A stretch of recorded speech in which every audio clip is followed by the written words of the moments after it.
pernah dengar juga dari nasihat Ustadz, ketika kita mau sesuatu, kita sholawatin. Insya Allah itu nanti akan dikabulkan sama Allah gitu. Alhamdulillah ada beberapa mimpi saya yang alhamdulillah Allah kasih dengan dari sholawat tersebut. Salah satunya kembali lagi saya ketemu Ustadz, itu salah satu sholawat saya dari 2019, sekitaran 2019. Alhamdulillah seberapa tahun ini udah kesempatan bisa ketemu Ustadz. Terus di tahun 2023 saya alhamdulillah dipanggil sama Allah, diundang Allah untuk ke Baitullah secara gratis. Alhamdulillah itu kekuatan dari. Saya tadi sempat hampir salah paham. Saya dipanggil ke Baitullah, diundang. Maksudnya diundang. Dipanggil sama diundang masih berbeda ada, ya. Masih ada Ustaz. Tadi aku lagi serius dengar dipanggil, ke Baitullah. Alhamdulillah diundang. Ya, silakan. Diundang itu alhamdulillah karena sholawat Ustadz. Masya Allah. Pertanyaan saya, beberapa hari yang lalu saya sempat mimpi itu selesai sholat subuh Ustadz. Saya nggak tahu ini boleh ditanya atau enggak, cuma di mimpi tersebut saya tuh kayak dipertemukan sama Rasul gitu Ustadz. Nah saya cuma pengen nanya, apa sih ciri-ciri bener gak sih itu kita tuh bener-bener ketemu atau gimana gitu Ustadz? Jadi kalau ketemu mantan dalam mimpi itu udah pasti setan itu. Jangan ngerasa, kayaknya dia lagi pengen balikan deh. Bukan, itu setan. Kalau ketemu mantan dalam mimpi itu setan. Ta'awuz kalau gitu sambil ngeludah ke kiri. Tapi isyarat aja ya, kalau ada teman di sebelah kiri jangan diludahin, cuma isyarat doang. Bagaimana kalau mimpi ketemu Nabi? Mimpi ketemu Nabi itu insya Allah menjadi salah satu mimpi benar, mimpi kebaikan. Dan biasanya setelah itu akan ada anugerah yang istimewa biasanya. Kalau orang ketemu Nabi, sampai hadisnya gini, siapa yang bertemu aku dalam mimpi, maka dia bertemu aku dalam kenyataan. Artinya tuh ketemu Nabi dalam mimpi itu kayak ketemu Nabi langsung.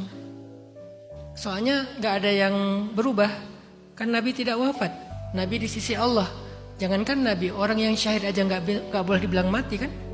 Makanya kalau kalian ke Madinah jangan pernah bilang ziarah makam Nabi, bilangnya ziarah Nabi. Bukan ziarah makam Nabi, tapi menziarahi Nabi. Kenapa? Nabi tidak mati. Nabi itu hidup di sisi Allah. Cuman secara manusiawi beliau wafat. Tapi secara hakikat ahya, beliau hidup. Hayyan. Jangankan beliau, syuhada aja hidup. Kan gak boleh mengatakan syuhada itu amwatan. Tapi bal ahya'un inda rabbihim yurzakun. Bal ahya'un walakin la tash'urun. Mereka hidup tapi kamu gak sadar. Mereka hidup dan diberikan rezeki oleh Allah. Termasuk syuhadanya Uhud. Dulu setahun setelah perang Uhud itu terjadi di daerah Gunung Uhud. Selama 1 tahun setiap sahabat lewatin kuburan Hamzah dan sahabat-sahabat yang syahid itu. Mereka kalau di waktu sholat mendengar suara azan dari dalam kubur. Kenapa? Karena di dalam kubur mereka hidup di sisi Allah. Cuman memang di dimensi yang beda dengan kita sehingga gak bisa kita ketahui. Maka mimpi ketemu Nabi itu bisa menjadi sebuah pertanda baik yang insya Allah setelahnya akan ada anugerah kebaikan. Semoga arahnya ke sana insya Allah. Tapi syaratnya satu, jangan sombong. Kalau perlu ditanyakan cukup sekali, setelah itu gak usah diceritain kemana-mana, cukup di-keep sendiri aja.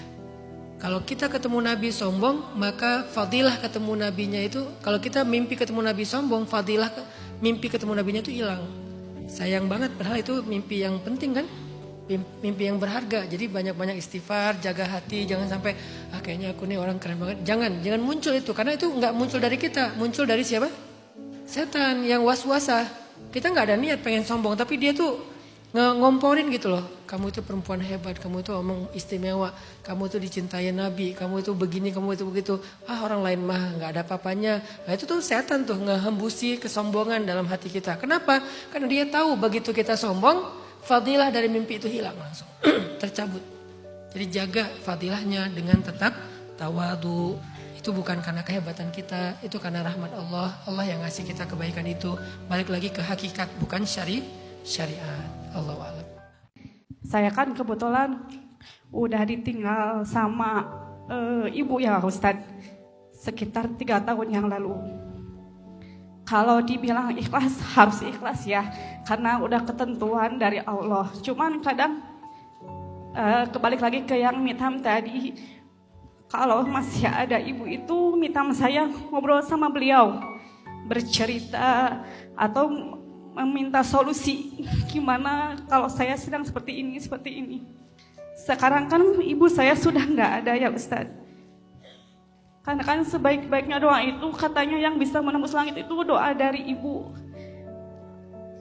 Bagaimana kiatnya agar saya bisa benar-benar ikhlas dan bisa menerima atas takdir Allah kalau memang orang tua saya itu sudah tidak ada Ustaz. Karena selama ini me time saya itu pasti baliknya ke ibu. Walaupun saya sudah berumah tangga, sudah punya anak juga 2, tapi tetap kalau ada masalah yang paling saya itu langsung ke ibu.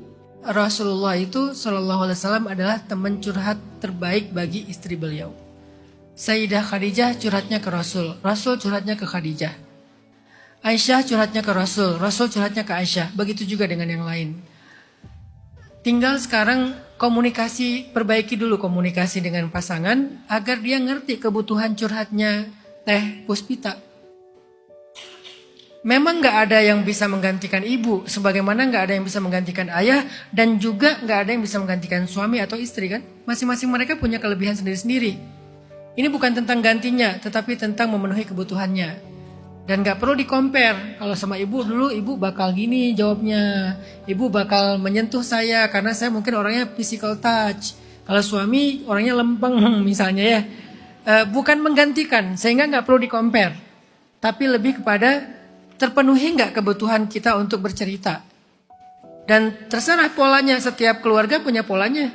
Ada yang berceritanya dengan pillow talk, ngobrolnya sambil tidur, yang satu ngobrol, yang satu tidur. Ada yang modelnya sambil makan di luar, ada yang modelnya sambil duduk benar-benar serius. Kalau saya ngomongin serius, biasanya dengan pasangan habis sholat duha, karena fresh. Anak-anak udah berangkat sekolah. Jadi kayak gak ke distract. Kalau lagi anak-anak di rumah, kita lagi ngomongin serius, diketok-ketok pintu kamar. Umi, baba. Kan kasihan mereka, takutnya ada apa gitu kan. Ya udahlah, daripada ke distract. Biasanya waktu yang paling baik itu bukan juga pas mau tidur. Karena biasanya kita di satu ngomong, satu tidur. Kita gak concern kalau menjelang tidur itu. Gak cocok lah buat kami. Pillow talk itu gak cocok. Cocoknya after duha. Jam 9, jam 10, habis sarapan, tenang sambil ngopi. Itu enak tuh ngomongnya. Tapi emang harus dibangun pola komunikasi itu. Sehingga sebetulnya kan memang Allah mentakdirkan manusia itu datang dan pergi. Dia datang dengan kelahirannya, dia pergi dengan kematiannya. Dan itu takdir Allah.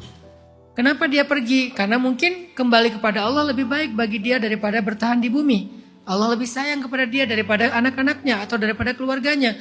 Kita belajar ridho dan ikhlas dengan itu. Oke, sekarang sebagai kebutuhan yang lain gimana? Saya butuh bercerita. Ya udah, coba perbaiki pola komunikasi dengan pasangan. Kayaknya perlu datang ke seseorang yang mengerti, konsultasi. Berdua datangnya. Datang berdua gimana ya, atau ikut kelas apa tentang pasangan, atau baca buku apa tentang pasangan, rekomendasikan buku apa kepada pasangan, sehingga ketika dia udah ngerti tentang pentingnya komunikasi yang sehat, mudah-mudahan kebutuhan Mbak Puspita itu terpenuhi dengan suami. Gak perlu bercerita kemana-mana, gak perlu di status WA, gak perlu update di sosial media, apalagi di TikTok, Instagram, cukup dengan pasangan sehingga rahasia kita safe, aman. Semoga Mbak Puspita bisa menemukan pola komunikasi yang sehat dengan suaminya. Allahu a'lam.